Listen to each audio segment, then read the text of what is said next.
Welcome to this home retreat entitled One Truth, a talk by Richard Raw to WCCM.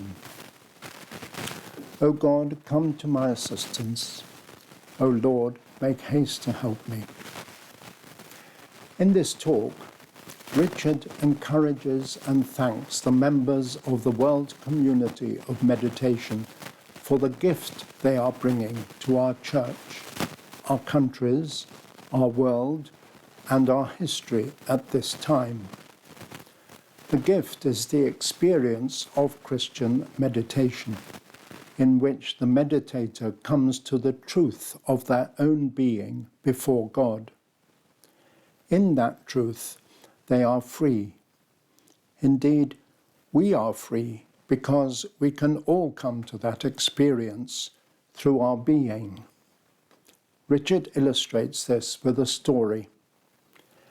Every April in Santa Fe, there is a marvelous conference on science, consciousness, and religion. There are about 4 major scientists speaking each day. It was just like the best retreat I ever made, he says.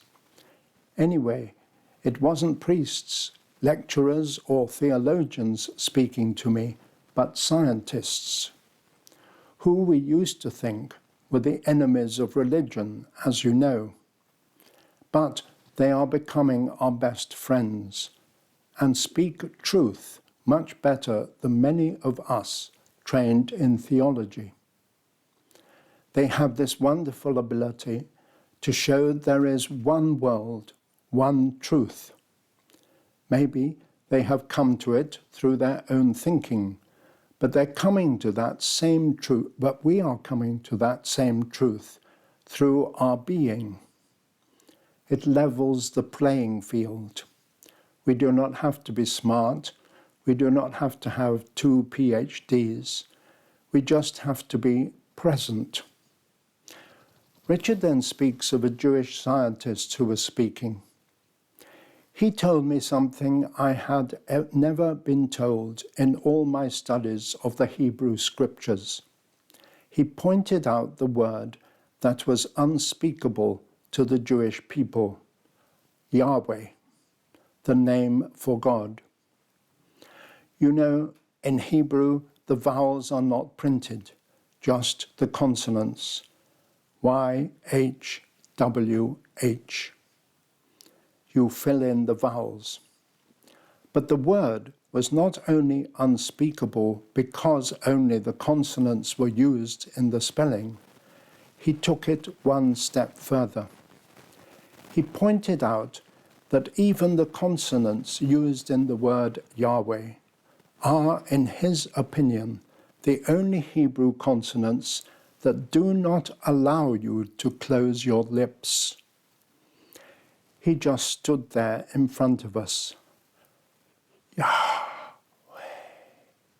Yahweh, Yahweh, Yahweh. Many people were in tears. He went on much longer than I just did to recognize that the great teachers of meditation have been teaching us that they knew this God could not be captured in any form of words. And don't you dare try to close your lips around it and bring you and think that you have it.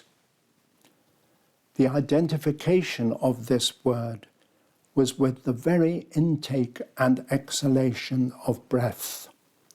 And the word they came up with for God, the great I am, was the breath itself, the great mystery. God is always beyond us, yet totally around us, within us and outside of us, and we're all sharing in that same air and in that same breath. It is that one thing that you and I have done since the first moment we came out of our mother's womb. And there will come that moment when we will do it for the last time. But in between, you and I are just doing it today and every day, taking in that universal air, exhaling that universal air, the one air, the only air, the totally accessible one, the totally given one, who never holds the God self back, but just waits to be received, waits to be taken in. Richard congratulates the wonderful people who have committed themselves, as John Main says, to the poverty of a single word, the poverty of a word that is hardly a word at all, because it can't be spoken. It can only be experienced. So he thanks the meditators for the gift they are giving to our church, because Richard believes in the 35 years he has spoken to most of the major renewal movements in the church, that what they are saying is the most foundational, transformative naming of the problem and naming of the mystery of any renewal attempt he can imagine.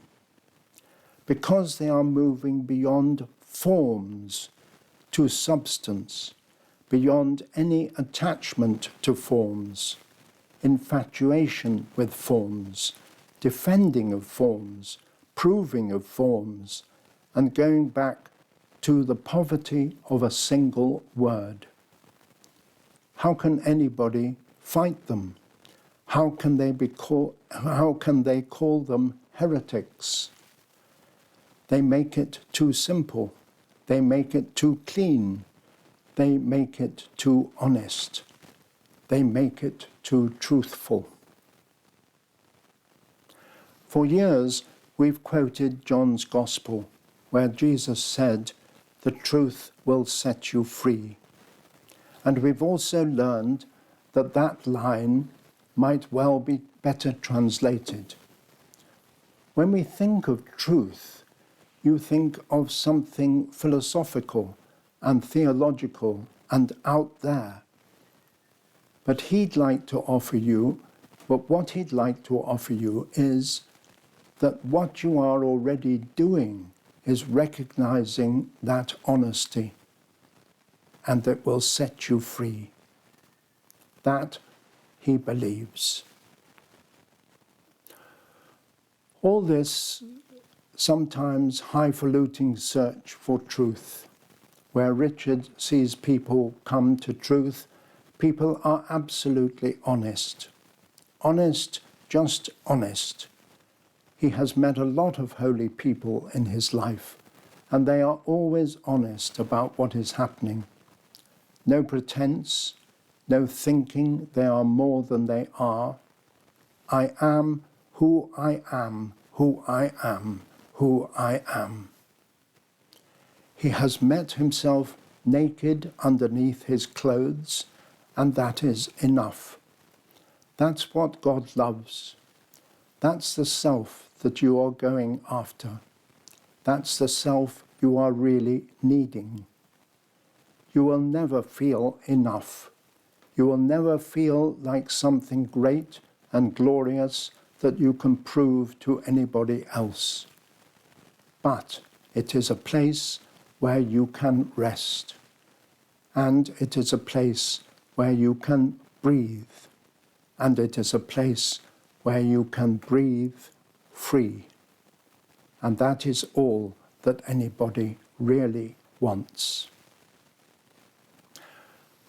Richard thanks you for offering it to our age, to our history, to our country, and to our churches.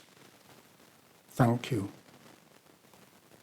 There are two interesting resources by Jewish authors which say something of what Richard is saying, and they are on the sheet that is downloadable.